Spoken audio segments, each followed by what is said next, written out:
E o fato de você não achar que o Brasil vive uma ditadura é uma questão de miopia pessoal sua, a qual você tem direito. Mas um país onde você tem o maior líder político preso, você tem 61% da população com medo de se expressar, você tem jornalistas exilados, você tem deputados exilados, você tem pessoas colocadas, pessoas comuns, milhares de pessoas comuns colocadas na prisão por questões banais. Então, se você não enxerga que diante de tudo isso o Brasil vive uma ditadura, tudo bem, é um direito seu. Nos critérios dos Estados Unidos, isso é uma ditadura. Ora, o Lula acha que a Venezuela não vive uma ditadura, acha que a Venezuela vive uma democracia relativa.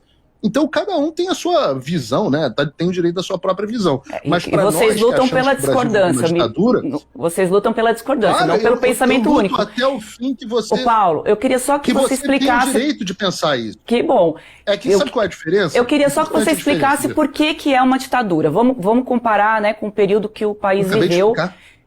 Não, vamos comparar. São 2 pontos aqui. Tá. O país viveu uma ditadura, ocorreu uma anistia ampla, geral e restrita, né, que o seu avô ali conduziu, mas ali, e essa anistia foi muito criticada, muito ironizada e muito debochada pelo Jair Bolsonaro durante toda a vida. Né? O Bolsonaro sempre foi crítico a esse acordo da anistia nos discursos que ele fez. Então, utilizar esse discurso da anistia para agora, e aí só colocando um outro contexto, né? Os presos que foram anistiados foram ali condenados por juntas militares. Agora é uma condenação por um processo democrático de ministros que, inclusive, vocês, né, o governo do Jair Bolsonaro colocou 2 ministros ali. Então, eu só estou colocando o contexto, não estou aqui dando opinião de um lado para o outro, eu só estou colocando o que a gente tem de provocação. Não, eu não estou dando opinião, quero ouvir a tua opinião. Assim, eu dou com o maior prazer. Qual é a sua pergunta? Fazer contraponto não é opinar, Paulo. Vamos aqui, né, colocar aqui as coisas do ponto de vista que vocês defendem, que é da liberdade de manifestação. O meu ponto aqui é a pergunta. Que tem opinião, não tem opinião, não, querida. Não, a minha pergunta tem opinião, é bom morrer pelo seu direito de manifestar sua opinião no ar. A minha pergunta aqui é com relação à anistia. Se não é incoerente um ponto que sempre foi criticado, né, pela extrema-direita, pelo Bolsonaro, sempre foi ironizado ali, sempre fez chacota com relação aos anistiados, agora ser o mesmo instrumento que se quer utilizar nessa circunstância de um julgamento que está sendo dado por vias democráticas, que são ministros que foram indicados pelos presidentes da República, inclusive pelo Bolsonaro. Vamos lá, eu acho, eu vou morrer pelo seu direito de ter a sua opinião. A diferença entre a sua opinião e a minha opinião, pois é que você talvez não tenha tanto apego assim à minha opinião. Vou te explicar por quê. Eu estou há 2 anos e 9 meses com todas as minhas redes sociais bloqueadas pelo ministro Alexandre de Moraes. Eu não posso começar uma live antes de sofrer um bloqueio automático pelo YouTube no Brasil, pelo ministro Alexandre de Moraes. Todas as minhas postagens das minhas redes sociais, tinham milhões de pessoas, foram bloqueadas pelo ministro Alexandre de Moraes. E eu não sou o único. Há vários outros jornalistas que passaram por esse mesmo problema. Então é importante que a gente tenha esse apego pela liberdade de expressão, inclusive para as pessoas que discordam da gente. Eu tenho.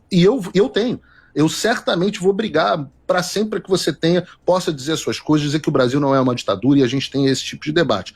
A resposta à pergunta que você me fez especificamente eu não sei qual é a opinião do presidente Bolsonaro a respeito da anistia de 1979. Ele pode perfeitamente estar errado. Eu sei qual era a opinião do meu avô e sei qual é a minha opinião. Eu posso responder por elas. Eu acho que a anistia de 1979 pacificou o Brasil por mais de 30 anos e foi extremamente bem sucedida. Eu acho que o caminho que a sociedade civil resolveu tomar depois disso tem a ver com a autodeterminação do povo brasileiro. Mas acho que a anistia de 1979 foi extremamente bem sucedida. Agora, se você for olhar o que nós tivemos, né, de 1964 a 1985, nós tivemos aproximadamente aí quantos mortos e desaparecidos. E veja o caminho que nós estamos seguindo no Brasil hoje. Nós estamos num caminho muito pior. E eu digo a você, se eu tivesse, provavelmente, em 1968, é difícil a gente fazer esse exercício anacrônico, né? Mas se eu tivesse em 1968, pela minha visão tão forte pela liberdade, talvez eu estivesse do outro lado. Então, nós não queremos que o Brasil caminhe para essa direção. Meu avô, quando se tornou presidente em 79, um dos primeiros atos dele foi a anistia. Entregou o Brasil para os civis de forma pacífica. E esse é o grande legado da minha família. Quando você vê uma parte enorme da população brasileira pedindo SOS Forças Armadas, é uma tristeza pessoal para mim. Porque, veja, eu venho da linhagem que tirou o país da mão das Forças Armadas e devolveu o país para a mão dos civis para que as pessoas possam decidir o seu futuro. E quando as pessoas voltam e começam a pedir SOS Forças Armadas, significa o seguinte: a nação falhou. Os civis na nação falharam na sua condução. Isso é uma tristeza pessoal.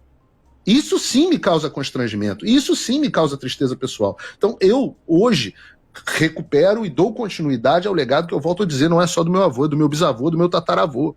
O legado de brigar para que o brasileiro possa determinar o seu próprio destino, mesmo que esse destino seja ruim. Se o brasileiro quiser, em 2026, eleger o Lula de novo em uma eleição livre, transparente, com participação ampla e que a população confie no sistema eleitoral, que assim seja. E eu vou sentar e vou fazer oposição como jornalista, que é uma delícia.